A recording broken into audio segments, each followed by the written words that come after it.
Hello and welcome to Movie Town. So recently I turned 22. I know, very hard to believe. And it made me think about all of the years I've been alive. And I was looking back at some of the years, my favourite years in movies.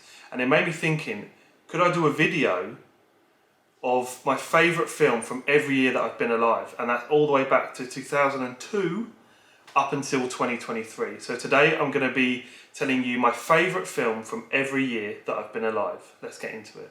Now, to start off this list, we've got 2002. And 2002, I think there can only be one movie for me, and that's Lord of the Rings, The Two Towers. Now, not actually my favourite Lord of the Rings movie, but my second favourite Lord of the Rings movie. The third one's my favourite. But yeah, in 2002, this was the biggest film of the year. It's an incredible film. I love it so much. I know a lot of other people do. Yes, it's not the best film in the trilogy, but it's beautiful, it's fantastic, and it's got the Battle of Helm's Deep, which is one of my favourite cinematic sequences of all time.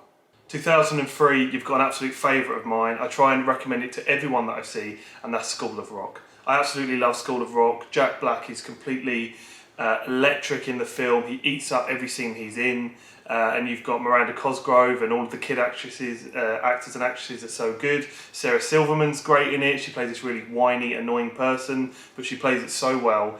The music in the film is iconic. I actually went to go see this in London on stage, and it was so good. It's a timeless movie, and I love it so much. The School of Rock is my pick for 2003. 2004, now this is cheating a little bit, but 2004 I've gone with Kill Bill.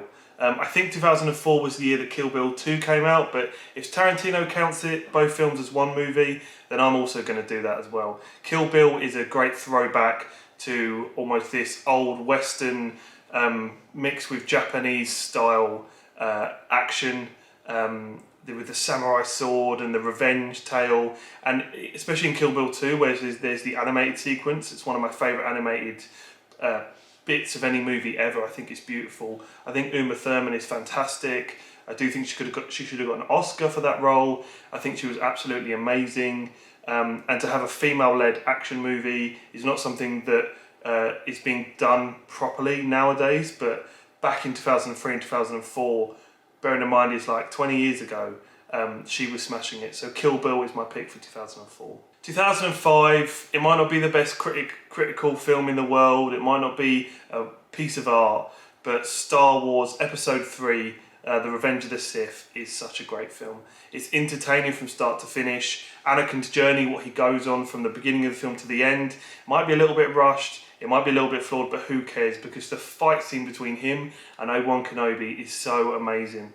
I know I'm not alone in my love for this movie. It's my brother's favourite Star Wars movie. It's a lot of my friends' favourite Star Wars movie. It's action-packed from beginning to end. Great, entertaining movie. And as you can see so far, you know, with School of Rock, Kill Bill, Star Wars, even Lord of the Rings, they're all action-packed, memorable movie with great sequences.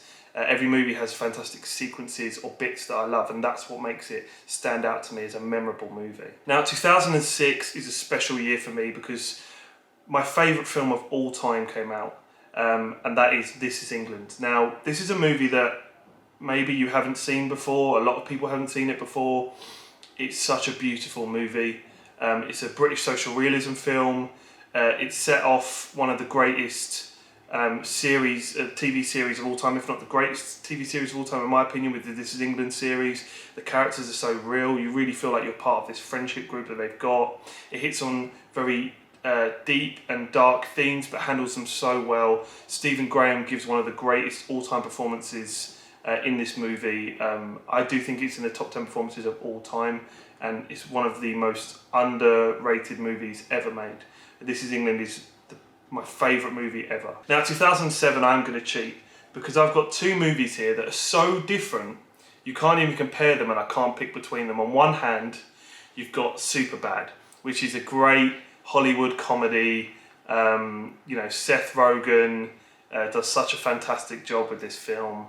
You've got Michael Cera and Jonah Hill, and the other guy, I forgot his name, that plays Fargle, or Fogel, whatever his name is. McLovin is what his actual name is. Such a funny film. Emma Stone's in it as well. You know, it's a star-studded cast. Every single sequence is so funny, especially the ID sequence where he gets his ID and you see it's McLovin. It's one of the funniest moments in a movie ever. I laugh so hard every single time. It's so rewatchable. And then on the other hand, you've got a movie called Once, which is a beautiful film made on an incredibly small budget between a Irish busker and this foreign woman that he meets, and turns out that they're both really great musicians. They come together and make amazing music, and about the friendship that they create through that process. And it's a beautiful, beautiful movie, and Glenn Hansard is amazing in it, as he is in everything else that he does. He's a fantastic singer. It's such a raw film, so much so that there's sequences where you can even just see people looking directly at the camera in the background, or blurred faces. It's a really low budget film, but it actually won an Oscar for Best Original Song for Falling Slowly, which is one of my favourite songs ever. So I love Once. I think it's a fantastic film. So I can't pick between them. So I'm going to go Once and Superbad. I know I'm cheating, but forgive me. 2008, there can only be one movie, and that's The Dark Knight. The greatest superhero movie ever made. Heath Ledger gives one of the greatest performances of all time, and I'm very, very glad that he won an Oscar for that. The Joker is such a fantastic role, and he really does steal the movie. I know a lot of criticism of the movies that really it's the original Joker movie, but Christian Bale is fantastic as Batman, and he is underappreciated in that movie. But the cinematography, the way the film flows, the set pieces, absolutely beautiful, and all the practical effects and stunt work that was done in that movie. It took so much time and effort. The score is fantastic, the direction's amazing, the screenplay makes sense. Everything about the film is a well-crafted piece of art that comes across so beautifully, but also is such a strong film. It lasts in your head when you watch it, and that's because of Heath Ledger's performance as the Joker, which really carries this movie from being a great movie to being one of the all-time greatest movies. 2009, my second Tarantino film on the list is Inglourious Basterds. This is one of the latest Tarantino films I actually watched. I watched it a couple of years back, and wow. I mean, I didn't expect it to be as funny as it was. I knew it was his war film, but this really kicked off a trend for Tarantino with taking historical pieces and really just changing them and having fun with them. And I love the fact that he's able to change history, and we accept it and we love it because it's Tarantino, and he can do what he wants. He can be silly, he can also be very serious. This film's brutal. The opening scene to this film is incredible, and Christian Waltz as Hans Landa is just amazing. And you know what, so is Brad Pitt, because he's so funny in this film. So funny. One of his best comedic performances, maybe if not his best comedic performances, when he's trying to say Gorlami. You know, that's so, if you've seen the movie, you know exactly what I mean. It's so funny. I love Inglourious Basterds. I think it's one of Tarantino's best. It's a beautiful film from beginning to end, and it's very, very Tarantino. 2010 is Inception for me. Possibly Christopher Nolan's best. It's definitely up there with The Dark Knight. This movie is so beautiful. The screenplay, I think, is so captivating. I know a lot of people compare this and Interstellar, but for me, this might be the stronger screenplay. I think DiCaprio does a great job, massively underappreciated in this role actually. I think this is one of his strongest acting performances. You've also got Tom Hardy in there, who does a great job. Cillian Murphy's in there as well, Michael Caine. All of the usuals for Christopher Nolan to use, all of his favourites are in the movie. You don't know what's happening from one minute to the next. It ends on a cliffhanger. The dream within a dream is amazing, but really the score of this movie is just incredible. Like, you know, a lot of Nolan's other films, he uses Hans Zimmer, and the score to this movie is just amazing, and it elevates it again. I don't think there's much competition for me. It's such an incredible movie. 2011, you got Warrior, which is a movie a lot of people don't actually talk about. I'd call it the UFC version of Rocky, or the MMA version of Rocky. You've got Joel Edgerton and Tom Hardy sort of as brothers in this MMA tournament. It sounds very like camp and cheesy, but you know what, it's not. It's an amazing story. It's a story about brotherhood and fatherhood that's masked in this sort of sports. You know, it lures you in saying it's a fighting sports movie, and then hits you with the emotion, which is actually something we'll talk about from 2023 a bit later on. But it's a great movie, very entertaining. Kurt Angle's in it. So if that doesn't sell it to you, I don't know what will. 2012 is another film that a lot of people don't talk about, that haven't seen it. I only saw this film recently, and it's a film called The Place Beyond the Pines. I mean, this movie is just fantastic. Eva Mendes, Ryan Gosling, Bradley Cooper. Just a beautiful movie. A theme for this you might see is a lot of these films are about fatherhood or brotherhood. They're themes that I feel strongly about and that I enjoy watching. And this film's very much about the sins of our father. And are we just going to repeat the sins that our fathers commit? Are we just destined for the same fate as them? And this film explores that so well. Beautiful cinematography, the score in it, the score piece. I wish I could play it for you now, but just look it up. It's beautiful. Ryan Gosling is so good in this film for the time that he gets. He's really amazing, and this is actually where he met his wife on this film. So obviously it's probably an important film to him as well, but I just think it's a fantastic film and very underappreciated. Okay, so for 2013 I've gone for Prisoners. It's a beautiful, beautiful movie. The cinematography is amazing. And Hugh Jackman and Jake Gyllenhaal are two fantastic leads in it, with Viola Davis in it as well. But regardless of all that, the mystery in this film is amazing. It's about two little girls going missing and them trying to be found, and it's a great mystery. Jake Gyllenhaal plays this detective, and it's a beautiful, beautiful film. It's got a lot of deep meanings. Just watch it. I don't want to give too much of this away, but definitely go watch Prisoners. 2014 is the greatest movie ever made, in my opinion, which is Whiplash. Whiplash is a film about a young man who wants to become the greatest drummer of all time. And that is all I'm going to say on this film, because I think it's the best film ever made. And I think you should watch it because it's a perfect movie. 2015 is a beautiful film called Me, Earl and the Dying Girl. It's sad, it's funny, it's weird, it's quirky. It's everything that you want a coming of age, strange indie film to be. For all of you people that love sort of Perks Being a Wallflower and all that kind of stuff, this is the film for you. Me, Earl and the Dying Girl. Go watch it now. It's such a beautiful film. Made me cry. It's just a gorgeous, gorgeous film about being young and not knowing where you quite fit in and finding someone that helps you find your place in the world. I think it's amazing. So go watch that. 2016 is Sing Street, one of the most fun movies I've ever watched. It's actually up here. I gave it a 9.4, so I obviously think it's quite good. Sing Street is a film about a young Irish boy who decides to start a band to impress a girl, but actually finds more than that through music. And I mean, Ferdia Walsh-Pilo, Mark McKenna, the brother in the film, obviously Lucy Boynton as well. They're all fantastic, and actually at the end of the film there's a narrative change, which I love so much. Shows that this film isn't just about a relationship or trying to get the girl, it's actually about brotherhood as well, and Ferdia Walsh-Pilo and the brothers' chemistry is so good throughout the film. So yeah, Sing Street, it's got amazing music in it as well, so definitely give Sing Street a watch. 2017, now I actually think this is quite a weak year for movies, but I've gone with a movie that I think is very good. It's just not one that's one of my favourites, but I've gone with Good Time, which is the Safdie brothers' first big feature film with Robert Pattinson and Benny Safdie as well. I think it's a great film. It's weird, it's odd, it's uncomfortable. You follow this guy that you don't really like, but with the Safdie brothers, yeah, they also done Uncut Gems, for anyone that knows that film with Adam Sandler. Everything's very uncomfortable, stressful, the camera's close up, it's got this grain to all of it. I mean, it's just this sort of ugly, uncomfortable film, but it takes you on this journey.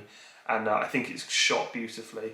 Definitely not something to watch to make yourself feel happy, but it's a cool, grungy movie. I think it's the coolest movie of the year, so I've just gone with Good Time. 2018 is the fourth version of A Star Is Born, directed by Bradley Cooper, starring Bradley Cooper and Lady Gaga. This movie is just amazing. I went into it not knowing anything about Star Is Born. I watched it. I came out crying. I think Bradley Cooper's fantastic in this film. I think he deserved an Oscar for this, and his directing is actually amazing in it as well.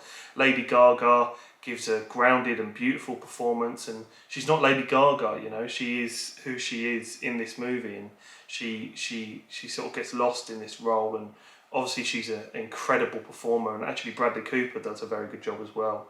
Obviously Shallow and all the other music in the film, I've got it on repeat when I'm in the car and that kind of stuff. I think it's a fantastic movie. You should definitely watch it. A Star is Born. Beautiful. 2019, one of the greatest movies ever made again, Parasite. I actually recommended this film to you guys, but it's a great film, a South Korean film about class, about the rich versus the poor, and families within South Korea and the society, and that sounds very boring, but it's done in a fantastic way. The cinematography and it's great, the acting's fantastic, and as I've said before, please don't be put off that it's a foreign film. It's such a fantastic film, and if you just watch films in your language, you're going to get the same perspective over and over again. So it's good to watch films from other perspectives, from other countries and other cultures, so give it a watch. 2020, I was flipping between this one because 2019 for me was one of the best, if not the best year for movies in my lifetime. 2020 obviously went a bit more quiet and a lot of films were pushed. But I'm actually going to go with Sound of Metal, which I think is a fantastic film starring Riz Ahmed. He gives a great performance, as loads of these films have got beautiful performances by the lead, but Riz Ahmed gives a really special performance about a man who is another drummer. I know it's something about me and drummers. Who is going deaf, and he has to learn to live with this and embrace this in his life, and it's very difficult, but the sound in this movie is really what brings it up another level. I've never experienced something like that before, and I would imagine for the deaf community it's amazing that they're able to portray it in a way that maybe we can start to even have 1 or 2% of an understanding of how they feel, because the sound distortion in this movie is incredible. So Sound of Metal, yeah, it's a great movie. I'd definitely recommend it, of course. 2021 is Licorice Pizza. I love this film. It brings a smile to my face. You've got the girl from Haim, and I don't even know their names. The girl from Haim and the guy whose dad is a great actor. I'll put it here. There you go. There's the names. I'm very sorry, I forgot. But also you've got Bradley Cooper in this film, and he's amazing. He's one of my favourite actors. But yeah, no, it's a great film. It's a funny film. I would definitely say it's a comedy. Paul Thomas Anderson, who can do comedy very, very well. I think it's a really, really lovely story. When I watched this in cinemas, I hadn't seen a movie in maybe a few years, since maybe Parasite, where I'd come out and gone, wow, that's something special. And I really think this is a special, special movie. So yeah, definitely go watch Licorice Pizza. Now we're getting to another movie that I saw in cinemas and thought, wow, this is special, and that's The Banshees of Inisherin from 2022. This movie is so funny, so funny, but everyone is firing on full cylinders. Barry Keoghan, Kerry Condon, of course Colin Firth and Brendan Gleeson. All four of them are just absolutely killing their roles in this movie, and it's rare that you'll see a movie where you've got four actors and actresses all absolutely giving their everything for these roles. Colin Firth is so funny. He's so funny. Same with Barry Keoghan. I think he gives a breakthrough performance in this film, and it's a beautiful film. It's set in such a gorgeous location, and it's such an odd premise. I'll let you guys look at that for yourselves if you've never heard of this film, but Banshees of Inisherin, give it a watch. I think it's really funny and you'll definitely get something out of it. Okay, and last but not least, 2023. This is one that I really struggled with. I actually had The Holdovers at one point. I then had Saltburn at another point, but recently I've watched a movie that's overtaken both of them, and that is The Iron Claw, starring Zac Efron. I'm a wrestling fan, so I knew I was going to like this movie. I didn't know I was going to love this movie to the extent I did. I think it's a masterpiece. I think it's the most heart-wrenching film I've ever seen, and I've seen Schindler's List, I know. It's that gut-wrenching and that tragic, but so beautiful. And it's not one of them films that's, that's like just sad for sad's sake. You definitely come away with lessons learned, and again, it's another film about fatherhood and mainly about brotherhood, and that is a Achilles heel for me. That makes me emotional, but I just think it's such an incredible movie. Zac Efron is amazing in this film. I can't believe he didn't get an Oscar nomination. In fact, this film didn't get any Oscar nominations. Maybe that's because it came out a bit too late in the season, but I think this is Best Picture worthy. I think it's the greatest film of 2023 and one of the best films I've ever seen. please watch The Iron Claw. It is emotional, it is sad, you are going to cry, but it's so worth it to be taken on this journey. Please give it a watch. You don't have to like wrestling to enjoy it. It's one of them films which is a emotional story about brotherhood and fatherhood wrapped up in it's a sports movie just to get you in there, and then bam, they get you right in the feels. So that is my favourite movie from every single year I've been alive. 22. I know it's a bit of a long one, guys, but I really hope you enjoyed it, and obviously I'd recommend every single one of these films, so there you go, you've got loads of my film recommendations. If you've watched any of these, please let me know in the comments. I really want to know what you guys think about these movies. This is a place where I want people to be able to share their movies and their recommendations in the comments, so please use the comments as somewhere for that. My next video is going to be quite a big video. It's going to take a lot of time, so I might not be uploading for a little while, but that's because I'm working on this next video, which I think you guys are going to really like. I'm going to change up the content a little bit, so you guys will see. So my recommendation I'm going to go for somewhere around here. So let's see. I hope you guys like my new lights as well. Yeah. Well, there you go. Me, Elle and the Dying Girl. Literally just spoke about it. So now you guys are forced to watch one of my favourite movies of one of the years that I've been alive. So let me know what you think about Me, Elle and the Dying Girl. And as I said, if you guys have watched any of these movies, please let me know in the comments. Thank you so much for watching. If you haven't already, subscribe, and I'll see you on the next one. Bye bye.